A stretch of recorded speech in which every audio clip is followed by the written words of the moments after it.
I'm gonna discuss the basic concept what we are doing for our problem statement. So first, the problem statement was uh, to record a voice message from phone A, and we need to encrypt it using frequency scrambling, and then it has to be key based, and we have to make it unintelligible, then transmit it to other phone B uh, through Bluetooth or Wi-Fi IP address. And after that, in phone B, we have to again descramble it, and we with the same key we are used in uh, phone A, and from there we have to get the original descrambled voice which we can hear clearly. So uh, and also with this we have to synchronize timestamps and also integrate motion sensors which are accelerometers and gyroscope, and we have to show uh, how we synchronize the time with these values of accelerometer and gyroscope and audio samples. So this is the main problem statement. So our basic idea is matrix multiplication to make it encrypted. So we have tried other methods like interchanging of frequency bins after doing FFT, but we have faced some problems there.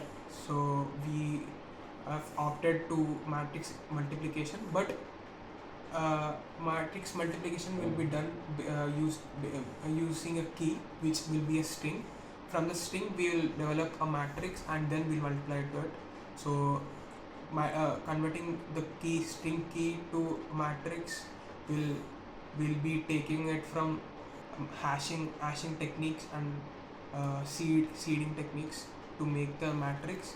Then we just we will get an orthogonal matrix there. So we'll multiply it with the orthogonal matrix after doing FFT of the audio sample. Then after that it will convert to an encrypted audio sample. Then in frequency domain, then we'll do IFFT, and then we'll send it through we have used Wi-Fi IP address to send it to another phone using UDP block, and then we'll take it from the phone B. There we do FFT to it, and then we multiply it with inverse of the Q which we have used in the sender's blocks. Then we'll make it de-encrypted. We'll be easily listening that de-encrypted audio. After FFT, multiplying it with inverse Q, then we do IFFT and convert it to time domain, and we play the audio from there. So that's how the basic idea is. After this we'll have senders and receivers block explanation, and also the how the keys change to matrix. That explanation will be also be coming. Yeah, that's it. Hello, I am Mangal Singh and I will explain the sender side block diagram. So let's go to our sender block diagram. This is audio capture. It will capture the audio from our Android phone. Then we will cast it to double, and then after double we will do FFT on our audio sample. Then we will multiply it with Q matrix, which is we have generated from key base hash mapping, and then here is a function matrix multiplication. So after matrix multiplication it will be inscripted, and we will for now it is in frequency domain. We have to go to real time. So we will do inverse FFT. After inverse FFT we will get one array with real and imaginary components. We have to separate them, so we will do call this function sender interleave. After that we will then cast to double and give to bus creator. Then we have two motion data sensors, accelerometer and gyroscope, to detect motion when we capturing audio. we will give this two's output to bus creator 1 and give to bus 2 vector, so get in vector form, and we will use here also double, and we will use a digital clock for time spanning, so that it will ensure the synchronization between audio capture and also accelerometer and gyroscope. And we can see that we have kept audio sampling frequency of 8000 and frame size is 256. And for now accelerometer, samples time is 0.032, similar with gyroscope 0.032, and for digital clock also same 0.032. So here we use this data display to show the digital timestamp on sender side also, and we will also using on receiver side, so that we can check the synchronization happen properly. So now use of these double blocks, as we know the digital clock default give double, so therefore to card this all with one data type, we use here double and double.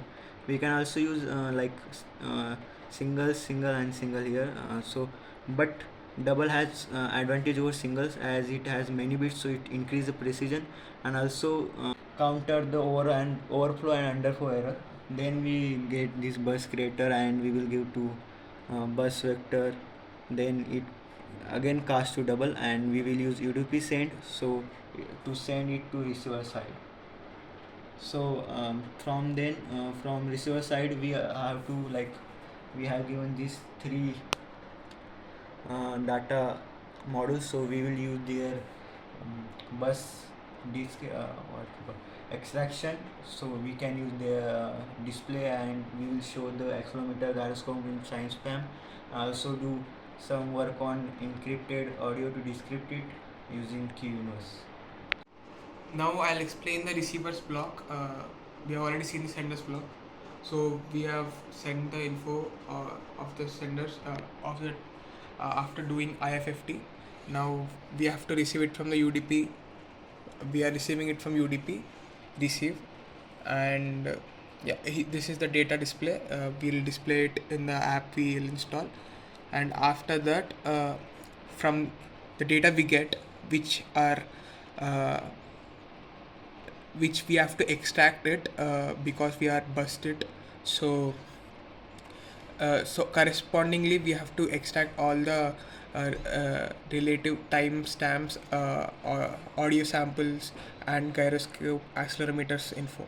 So for the audio sample extraction, correspondingly we have taken it from 1 to 1024 elements. So first 1 to 1024 values we have to take for the audio sample extraction, and again for the gyroscope and accelerometer it is for three values, 1025 to 1027 and 1028 to 1030, and after that the last value 1031 will be the timestamp. And after extracting it, we used a data displays here to make them look in the app we will install. And after for the audio, after extracting the audio sample, we have used a complex spectrum formation where we generally combine the real part and imaginary part from the data we get. So we have combined it, real part plus J imaginary part. This will be our IFFT's output which we have done in the senders part. Then this part will again FFT it for frequency domain. Then it will multiply it with the Q inverse matrix where then we'll get the descrambled output, and for the scrambling we have multiplied it with Q. Now for the descrambling we are multiplying it with Q inverse. Then again from frequency domain to time domain IFFT we have to do it, and then we are taking the real part of it, and then the audio playback will play the audio, But the audio playback only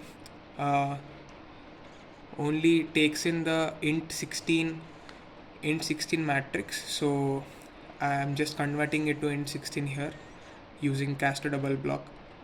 So yeah, that's how we play the audio sample. We have seen the receivers and sender block in the MATLAB, how we did it. Now I'll show you how we have created the key.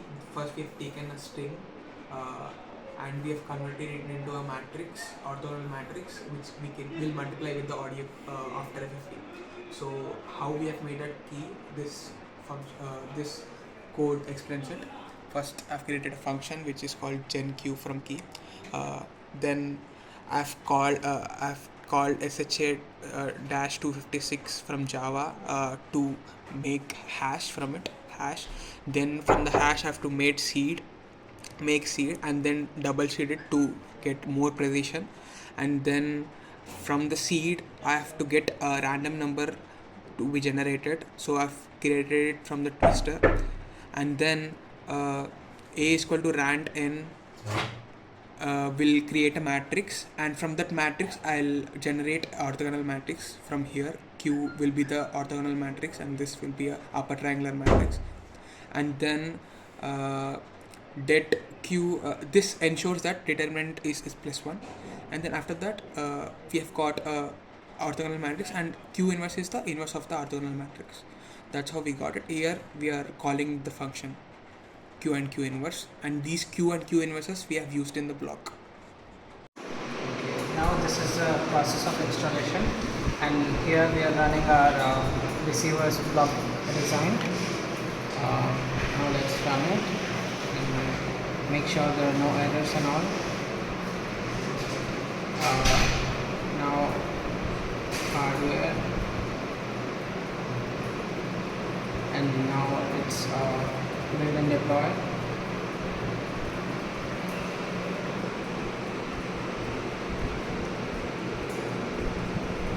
Okay, now it's installed, and let's click on install. And so now it's installed, and let's, and now this is the sender's block design, and now we're gonna run this and make sure there are no errors and all.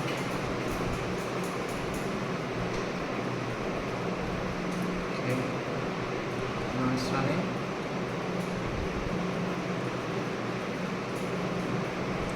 Okay, now the process is done, and we can I'll deploy it here and install it in the phone. So as per the problem statement, here is phone A, and inside the room there is phone B. Now I'll show the working of our assignment. So here is our sender's file. I'm opening it. You can see the timestamp here. So now I'll talk from here. You can see my voice. You can hear my voice from there, from phone B. So